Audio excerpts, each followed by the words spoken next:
The wizard studies में आप सभी लोगों का एक बार फिर से स्वागत है।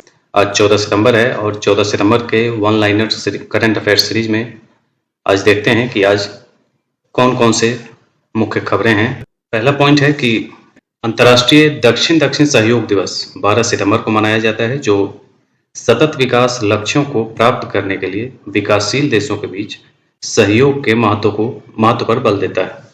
सतत विकास लक्ष्य जो 2030 तक पाने के लिए संयुक्त राष्ट्र के द्वारा एक बनाया गया लक्ष्य है, उसी को लेकर के एक विकासशील देशों के बीच सहयोग को महत्व पर बल देता है। दूसरा पॉइंट है कि अडानी समूह ने हाल ही में एवीओ का शुभारंभ किया, जो विमानन क्षेत्र में इसके प्रवेश और सेवाओं के अपने पोर्टफोलियो के विस्तार को दर्शाता है। एवीओ का शुभारंभ विमानन क्षेत्र में किया गया है और ये अडानी के द्वारा शुरू किया गया है। तीसरा पॉइंट है कि भारत के लिए आईएमएफ का जीडीपी वृद्धि अनुमान जारी किया गया है। आईएमएफ ने वित्त वर्ष 2024-25 के लिए भारत की जीडीपी वृद्धि दर 7% रहने का अनुमान लगाया है, जो सकारात्मक आर्थिक दृष्टिकोण को दर्शाता है। यूनियन बैंक ऑफ इंडिया पीसीएएफ में शामिल हुआ। Union bank of India carbon accounting financials यानी पीसीएएफ के लिए साझेदारी में शामिल होने वाला पहला प्रमुख भारतीय बैंक है। आर रविंद्र को आइसलैंड में भारत का अगला राजदूत नियुक्त किया गया है, जिससे दोनों देशों के बीच राजनयिक संबंध मजबूत होंगे। अगला पॉइंट है कि रक्षा मंत्री राजनाथ सिंह ने जोधपुर में रक्षा विमानन एक्सपो का उद्घाटन किया, जिसमें भारत के रक्षा विमानन क्षेत्र में प्रगति पर प्रकाश डाला गया है। अगला पॉइंट है कि महाराष्ट्र में लुप्त प्राय मिरिस्टिका दलदली वन की खोज की गई है। मिरिस्टिका दलदली जो क्षेत्र होते हैं, ये जंगल वाले एरिया में पाए जाते हैं, जहां ये मीठे जल के स्रोत बताए जाते हैं। वहां पे इस पे एक अलग से वीडियो बनाया हुआ है, मिरिस्टिका दलदली क्षेत्र, उसको आप देख सकते हैं। लॉन्ग वीडियो वाले में आपको एक बनाया हुआ है मिरिस्टिका दलदल क्षेत्र। अगला पॉइंट है कि मैक्सिको ने मतदाताओं को न्यायाधीश चुनने की अनुमति दी। मैक्सिको ऐसा पहला देश बन गया है जिसने मतदाताओं को सभी स्तरों पर न्यायाधीश चुनने की अनुमति दी है। ये अपने आप में एक लाजवाब कदम है, लेकिन इसके भविष्य को देख करके आगे क्या होगा ये परिणाम बताएगा। अगला पॉइंट है कि तमिलनाडु सरकार ने उपकरण निर्माण के लिए कैटरपिलर के साथ एक समझौते पर हस्ताक्षर किए हैं, जिससे राज्य के औद्योगिक विकास को बढ़ावा मिलेगा। अगला पॉइंट है कि आर.एस. शर्मा को ओएनडीसी का अध्यक्ष नियुक्त किया गया है। Open network for digital commerce ONDC का गैर कार्यकारी अध्यक्ष नियुक्त किया गया है, जिसका उद्देश्य भारत में डिजिटल कॉमर्स को बढ़ावा देना है। मध्य प्रदेश शहरी प्राथमिक स्वास्थ्य केंद्रों में आयुष सुविधाएं प्रदान करने वाला पहला राज्य बन गया है। शहरी प्राथमिक स्वास्थ्य केंद्रों में आयुष सुविधाएं बढ़ाएगा मध्य प्रदेश। अगला पॉइंट है कि वरिष्ठ नागरिकों के लिए स्वास्थ्य बीमा, जो भारत सरकार ने स्वास्थ्य बीमा कवरेज की मंजूरी दी है, जिसमें बुजुर्गों के लिए बेहतर स्वास्थ्य सेवाएं पहुंचे सुनिश्चित हो सकेगी। संयुक्त राष्ट्र महासभा के द्वारा आर.एस. शर्मा को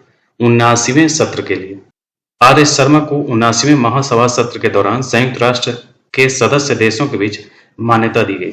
अगला पॉइंट है कि भारतीय सेना की एक टुकड़ी अल नजाह 5वां संस्करण है, अभ्यास में भाग लेने के लिए ओमान रवाना हुई, जिससे दोनों देशों के बीच सैन्य सहयोग मजबूत होगा।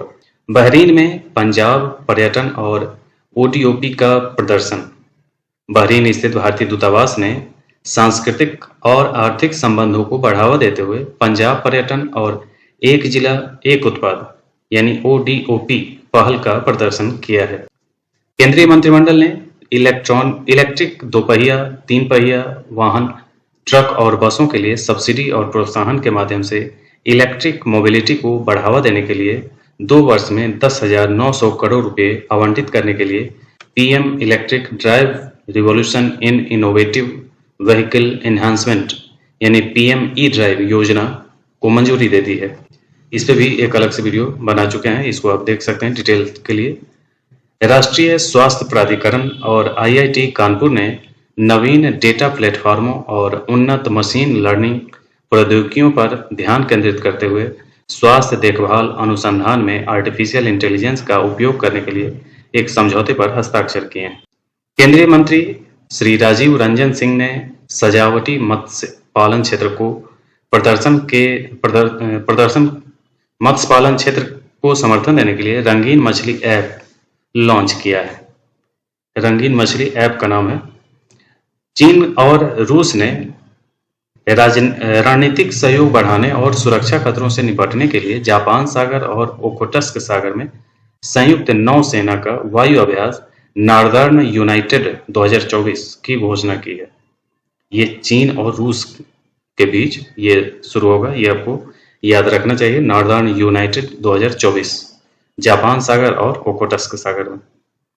डीआरडीओ और भारतीय नौसेना ने ओडिसी तट से वर्टिकल लॉन्च शॉर्ट रेंज सतह से हवा में मार करने वाली मिसाइल का सफलतापूर्वक उड़ान परीक्षण किया। भारतीय वायुसेना के विमानों ने ओमान के वायुसेना बेस मसीरा में आयोजित होने वाले अभ्यास ईस्टर्न ब्रिज 7 के लिए पाठ्यक्रम निर्धारित किया है।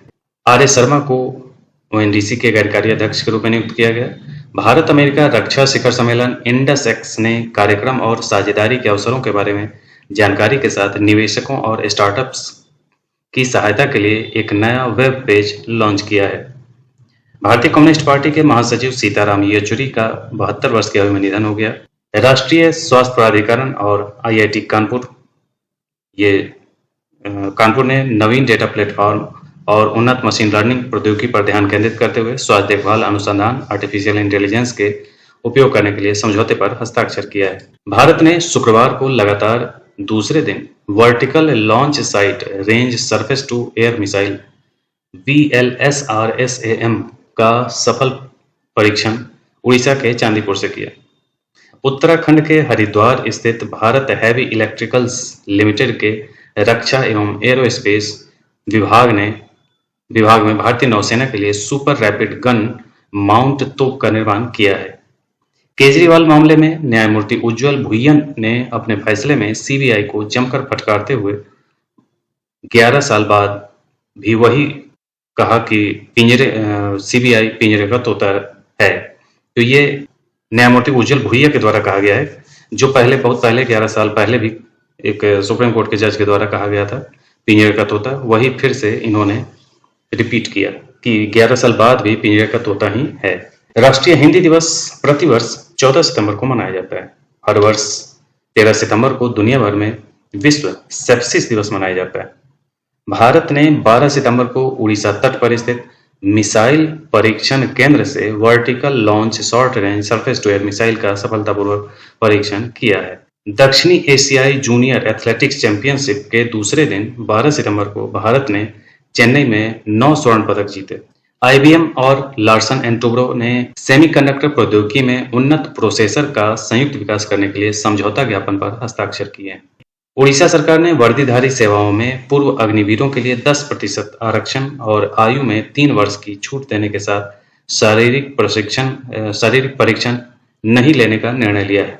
ये एक काफी बेहतर कदम है अग्निवीरों के लिए, क्योंकि अग्निवीर काफी विवाद में रहा है। अगला है कि केंद्रीय मंत्री डॉक्टर जितेंद्र सिंह 13 सितंबर को विशेष स्वच्छता अभियान 4.0 की प्रगति की निगरानी करने के लिए एक समर्पित ऑनलाइन पोर्टल का शुभारंभ किया। आयुष्मान भारत प्रधानमंत्री जन आरोग्य योजना के तहत आने वाले सभी पात्र वरिष्ठ नागरिकों को एक नया विशिष्ट कार्ड जारी किया जाएगा। कौशल विकास और उद्यमिता मंत्रालय के तहत राष्ट्रीय अनुदेशात्मक मीडिया संस्थान निमी ने 12 सितंबर को YouTube चैनलों की एक श्रृंखला शुरू की। अमेरिका ने भारत को हाई एल्टीट्यूड पनडुब्बी रोधी प्रणाली सोनोबॉय बेचने का निर्णय लिया है। तो ये था आज का वन लाइनर सीरीज का 14 सितंबर का करंट। इसी ढंग के अन्य अपडेट्स के साथ हम नियमित रूप से आते रहेंगे। आज के लिए इतना ही, धन्यवाद।